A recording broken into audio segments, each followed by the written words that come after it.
তুই এত কথা কেন বলছো বলো তো? যে কাজটা করতে যাচ্ছ সেই কাজটা মন দিয়ে করো।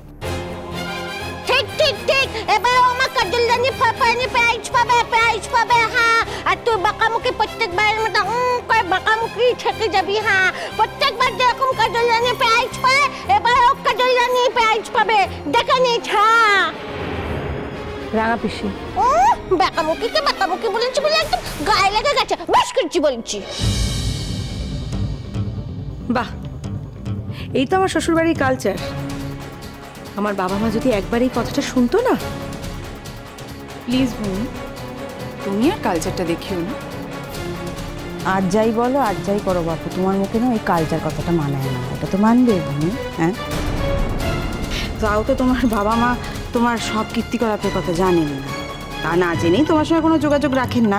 তোমার সব কীর্তিকর্মের কথা যদি জানতেন তাহলে যে কি করতেন ভগবানই জানেন। যাকে যাকে বাবা, যাওয়ার সময় আর মন্দ কথা কইতে চাই না, তবু আমরা তোমার ভালোই চাই। যেখানে যাচ্ছ ভালো করে নিচ্ছ কেমন? তুমি যদি নিয়ে যাও ঠাকুরজিকে তাহলে ওকে একটু আমি সাজিয়ে গুছিয়ে দিই, কি যাবে নাকি নিয়ে? যাবে না মানে? না গেলে মিনু রানীকে না আমি। আচ্ছা আমি কি বলেছি আমি তোমাকে নিয়ে যাব না? তোমার কি মনে হয় কাজলকে শুধু তুমি একাই ভালোবাসো, আমরা কেউ ভালোবাসি না? আমার বুঝি ইচ্ছে হয় না কাজলের নাচ দেখতে? পেপারে কত বড় বড় করে নাচের অনুষ্ঠানের বিজ্ঞাপন দিয়েছে, শুধু টিকিট ছিল না আর কাজল নিজে মুখে বলেনি, তাই। মা আমি আসছি। এসো।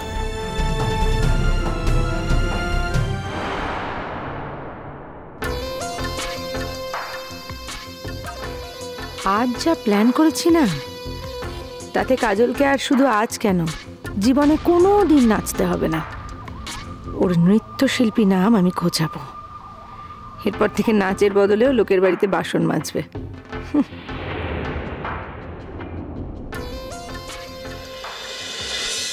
ও বৌদি ঠাকুরমণির কাছে একটা ফুল সুন্দর করে চড়িয়ে দিও তো হ্যাঁ, যাতে কাজল রানী খুব ভালো করে নাচতে পারে হ্যাঁ। আর ভালো করে নেচে আর সবথেকে ভালো প্রাইজটা কাজল রানী পায়। বাবা কাজল রানী যখন স্টেজে উঠে প্রাইজ নেয় না, কি সুন্দর দেখতে লাগে বাপু হ্যাঁ। আমার তো খুব ভালো দেখতে লাগে। ও বাবুজি চলো চলো চলো বাপু, তাড়াতাড়ি করে আমাকে সাজুগুজু করিয়ে দাও, তাড়াতাড়ি করে সাজুগুজু করিয়ে দাও। আমাকে যেতে হবে না, আমি মিনু রানীর সঙ্গে যাবো। চৌ চৌ চৌ চৌ, তাড়াতাড়ি কর, ওদের ফাংশন শুরু হয়ে যাবে, তাড়াতাড়ি কর। আর ওলা মিনু রানী তাড়াতাড়ি করে কর দেখিনি, তোর তো আবার 18 মাসে বছর হ্যাঁ, নড়তে চড়তেই কত সময় লেগে যায়। আবার আমায় মন্দ কথা বলছো তো? বলো, যাও আমি নিয়ে যাবো। চলি। ও বাবুজি দেখো আমাদের মিনুটা হলে গিয়ে বোকা হলো। তোর 18 মাসে বছর হতে যাবে কেন বাপু হ্যাঁ? তোর তো 6 মাসে বছর, কত তাড়াতাড়ি সাজুগুজু করে নিতে পারিস তুই। তাড়াতাড়ি কর দেখিনি মা, কর। বাবা মিনু, আমাদের ঠাকুরজি কিরকম বুদ্ধি হয়েছে দেখেছো? কেমন মন ভোলাচ্ছে তোমার। সে তো দেখতেই পাচ্ছি। আমি তাড়াতাড়ি চেঞ্জ করে আসছি, সাজিয়ে দাও, তাড়াতাড়ি যেতে হবে তো। আসছি। ও বৌগিনি দেবে নাকি চুলটা ভাও করে বেঁধে, নাকি তোমারও পায়ে ধরে সাজতে হবে বাপু? দিচ্ছি বাপু, দিচ্ছি।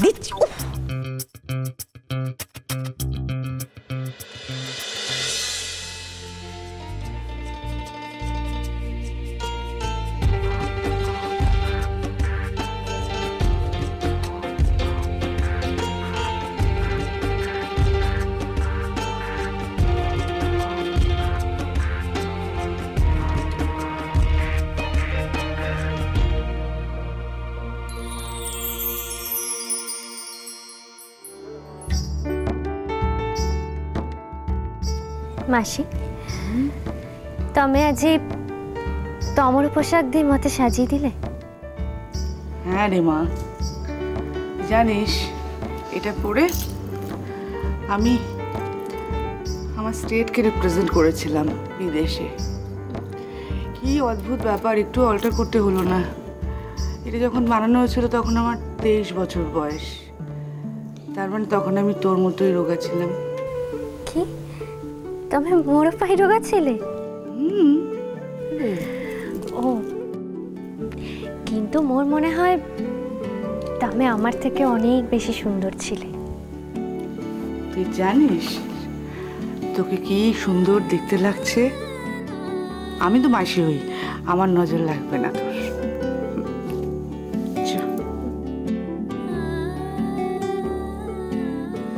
মনে রাখিস, মন প্রাণ ভরে নাচতে হবে আজ। হ্যাঁ মাসি, আমি চেষ্টা করিবি।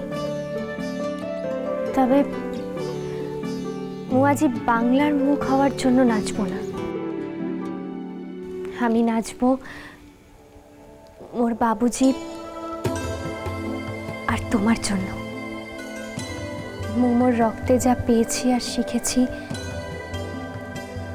আজই তার পরীক্ষা মাসি, মোর দুই নৃত্য গুরুর কাছে। হ্যাঁ রে মেয়ে, আমি তোর গুরু হলাম কবে থেকে? তুই তো আমার কাছে কোনোদিন নাচ শিখিসনি, মানে আমি তোকে শেখাইনি তো। সবই কি হাতে ধরে শেখাতে হয় মাসি? কিছু তো দেখেও শেখা যায়। জানো মাসি, আমি যখন প্রথম তমকে ডিঙাভাসিতে দেখেছিলাম, তখন শুধু তমর দিকে তাকিয়ে থাকতাম। কেন?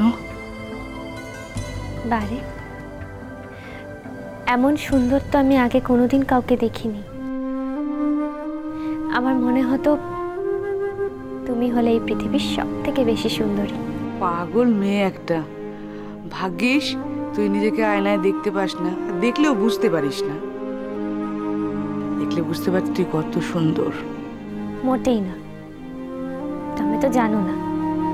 তুমি যখন যে পটে যাও, সব মানুষ শুধু তোমাকেই দেখে। আচ্ছা বেশ, তোর আমাকে সুন্দর দেখতে ইচ্ছে করেছে। আচ্ছা আমি সুন্দরী হলো, এখন চল, দেরি হয়ে যাচ্ছে। কাল কই গো সৃষ্টি, হলো তোমাদের? আচ্ছা আজ তোমার অনুষ্ঠান, তুমি নিজেই যদি দেরি করে যাও তাহলে কি করে হয় বলো দেখি? কাজল কি এত সাজছে এখনো? তোর বিনুমামু ডাকছে। মাসি, মোর তোমরা সাঙ্গরে গোটে কথা আছে। বল না। মাসি, ভূমি দিদির সঙ্গে তোমার যাই হোক না কেন, দেখো ও তো তোমার ঝিও। এই ঘরটাতেও আসে, অথচ তুমি ওর সঙ্গে কথা বলো না। ওর কত কষ্ট হয় গো। তবু ভালো, মানুষ মনে কষ্ট পেলে পবিত্র হয়, জানিস? আজই তো ও নাচতে আসবে, তুমি কিন্তু ওর দিক থেকে মুখ ফিরিয়ে নিও না মাসি। সব্য মনীষীর সামনে যদি তুমি ওর দিক থেকে মুখ ফিরিয়ে নাও, ওর ক্ষেত্রে বড় অসম্মান হবে বলো। না না না না, এসব নিয়ে তোকে ভাবতেই হবে না একদম। এসব নিয়ে ভাবিস না, চ। মাসি, মোর মোর আউ গোটে কথা আছে তোমার সঙ্গে। কি রে মা, বল না। তুই কি এখনো বুঝিস না? তুই তোর মাসিকে সব বলতে পারিস, এমনকি তোর রাগ, তোর অভিমানের কথাও। হ্যাঁ মাসি, অভিমান মোর আছে, এ কথা ঠিক। আচ্ছা তোমরা এতক্ষণ ধরে কি করছো বলো তো? সৃষ্টি, তোমার শরীর ঠিক আছে তো? আজ তোমার না এবার বাতিক হয়ে যাচ্ছে।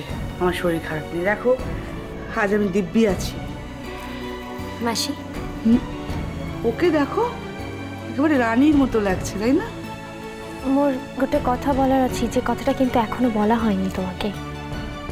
ও হ্যাঁ, তোর আমার উপর কি অভিমান হয়েছে বল। মাসি, তুমি কিন্তু এবার নিজের শরীরকে নিয়ে অবহেলা করছো। আমার মনে হচ্ছে তুমি ইচ্ছা করে আর বাঁচতে চাইছো না।